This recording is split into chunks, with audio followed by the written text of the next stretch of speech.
Hey, thanks for clicking on the video. Yesterday, the Dawning launched, and it was probably the most buggy event we've ever gotten. The event card was just free for anyone on at reset, and this actually ended up getting disabled, which then completely halted progression of pretty much the entire event. Regardless of all that though, this Dawning is looking pretty desirable. Mistral Lift is Scintillation's counterpart for best in slot linear fusion, and I hear Glacioclasm is as cracked as ever. Oh, also, the wings from the event set flap when you're in the air. But despite a buggy and rocky start, you probably aren't going to want to miss this year's Dawning. So for this video, we'll be looking at the event questline itself to unlock everything, the best way to rack up every Dawning resource, how to most efficiently farm for weapon drops, and what we need to do in order to complete the event pass challenges. At the time of recording, it's still gone, but I managed to record each one before Bungie took it out, so there will be a section dedicated to just that, with of course timestamps down below for everything I just mentioned. Starting with the main quest itself, I want to put a disclaimer out that you should probably just focus on doing this on one character first. Me and my buddy G Miners encountered quite a few issues when changing characters, issues like quest lines restarting and us losing our oven,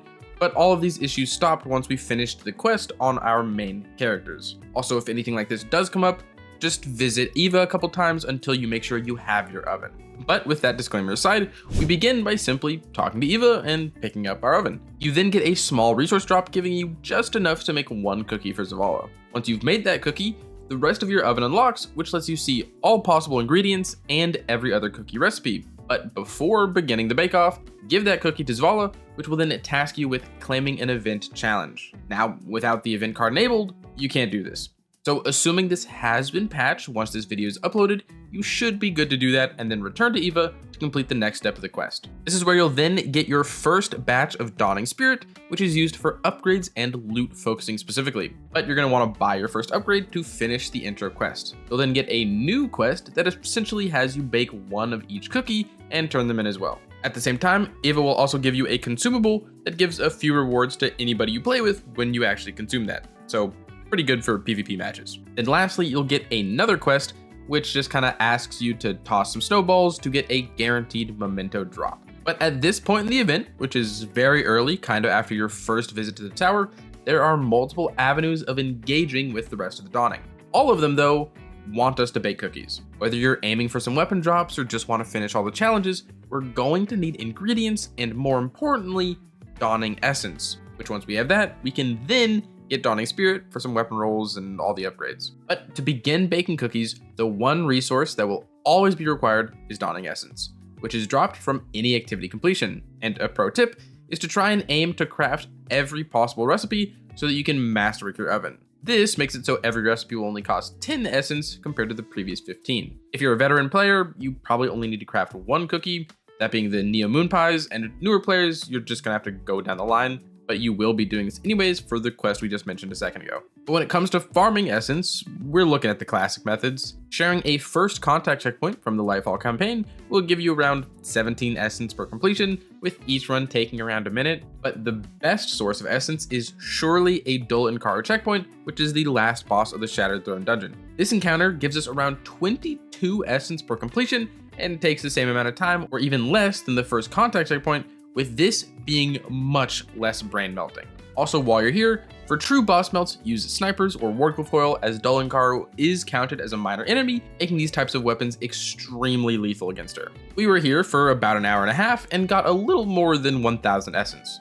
So this is definitely the method if you're looking for fast essence. Also, if you're curious about raid encounters, those gave us nothing. But now that we actually have some essence, we need to start farming for the other resources necessary for baking cookies. These are all from kills, and you can easily tell where each one comes from within the actual oven itself. Barring the quest where we want to bake one of every each cookie though, we're kind of just looking for the most efficient way to bake as many cookies as possible. This is where yet another classic method returns, and that would be Shirochi. While here, we'll be getting a chance at taken butter on every single kill, as well as whatever else depending on the method we're using to defeat the taken. For maximum efficiency, the two that I focused on were classic butter cookies and dark chocolate motes. Classic butter cookies have taken butter and superb taste, with the latter coming from super kills. And then dark chocolate motes are from taken butter and null taste, which is from void kills. So what I would do is run into Shirochi with Song of Flame, nuke Thrall with the grenade, netting me some superb taste, and then once my super is over, I would finish off by using Choir of One to kill everything else.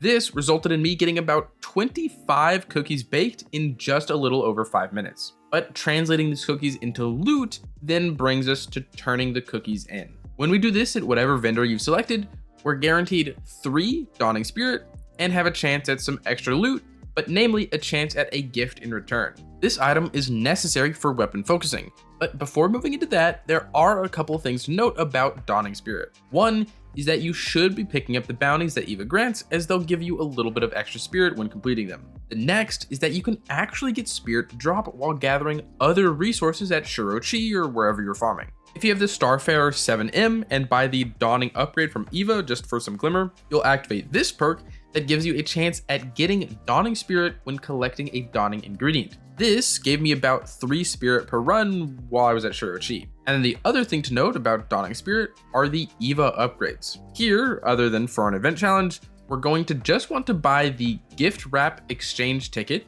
to be able to buy Dawning engrams, the limited exchange ticket for individual focusing, perky presents, and then perkier presents for double perks in both columns when focusing specific weapons. Those are the only upgrades you really want, as the rest are pretty meaningless, but you'll want to invest in these for your best odds at whatever god roll you're chasing, which then takes us to the actual focusing itself. For a single weapon, it's going to cost you 1 gift and 25 essence, or effectively 9 baked cookies since we're getting 3 spirit from each cookie. You don't get a gift in return on every turn in, but you should get at least 1 within 9. You can then turn that around and focus a weapon as long as your focusing isn't bugged like mine, which if it is, you're just gonna have to wait until Bungie fixes it. But to put a neat wrap on what you should be doing for the most efficient loot grind, considering everything we just discovered, you're gonna wanna hit Dullenkaru for as much essence as you're willing to grind for. From there, go to Shirochi to get the other resources necessary to bake cookies. Do the math in your head to convert 9 cookies into 1 weapon drop, and that's exactly how much loot you're gonna get. There is also the engram by itself,